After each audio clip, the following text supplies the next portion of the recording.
storytelling time, that was birthed in Muscle Shoals. Yeah, baby. It was birthed in Muscle Shoals.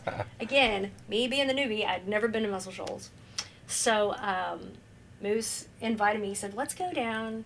I just wanted to just push you out of your comfort zone Yeah. a little bit, you know. And I've been going to Muscle Shoals for years as a musician and a songwriter and a producer. And I had a dear friend down there named James LeBlanc, Yeah. who's an incredible talent. Yeah. And I said, you need to meet James. He's very soulful. And so we drove down there. You trusted Yeah. me. Yeah, Drove down, yeah, we drove jumped in down, my like, truck and drove to okay. Muscle Shoals. Okay, I'm going. And so we go down there, and again, back to the influences that I have had over my life, there's so much music that has come out of Fame Studios that is meaningful to me. So much of that great soul music and that stuff, that was coming out of there, and even Southern rock stuff, all those things that were happening, and I love all that. And so I was playing tourist, basically. I mean, I was feeling super starstruck that day. I remember being very quiet that day because I was just sort of overwhelmed. You were quiet that I was day, super actually. quiet that day because Well, we were sitting in Rick Hall's we office. we walk into Fame. First of all, we meet James. He's great, and we're all just kind of laughing, drinking coffee, just chilling, whatever. And he's like, "Well, let's go right." And we go upstairs, and of course, I don't know the layout of Fame Studios. We go up. We're in Rick Hall's office.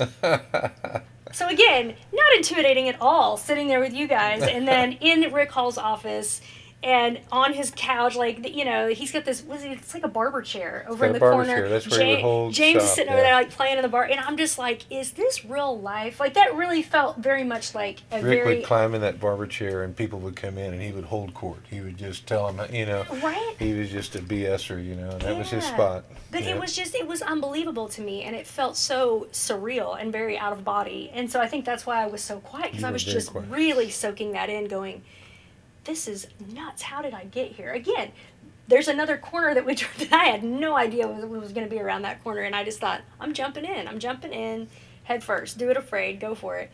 And so we did, and we sat down and started working on storytelling time, and James kind of had the idea and kind of knew what the storyline was going to be, just about somebody that we all know, kind of a blowhard that just tells you all these things, and you're like, really? Come on. And you don't notice it at first, and then after you're around them long enough, you're like, this person is totally full of it. Like, this is not, and so that was sort of fun to write from that perspective, because I think, It's sassy. It's very sassy. It's very kind of like, dude, no, like I'm not taking that anymore. I made you do something you did not want to do That's in this true. track. You did. I made you whisper, did. He made me whisper.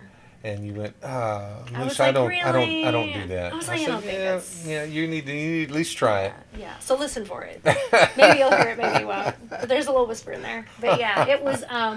This track is just so.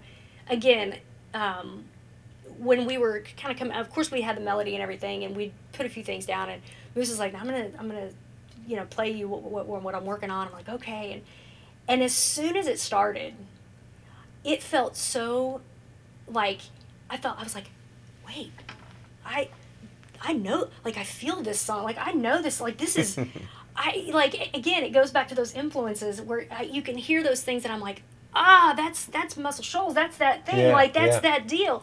And so it's cool to be able to have that and to kind of pay homage to that part of me too, that type of music that I love. And so it's just a cool, it's really fun, it's a really, like you said, it's sassy. It's Sassy. Yeah.